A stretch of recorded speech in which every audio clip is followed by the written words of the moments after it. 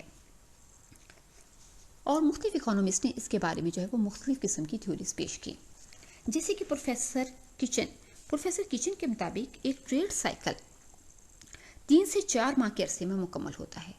ان کے پیش کردہ تجارتی چکر کی اس تھیوری کو کچن چکر کہا جاتا ہے، جبکہ پروفیسر جگلر کے مطابق تجارتی چکر کی مدت عام طور پر 9 سے 10 سال تک ہوتی ہے.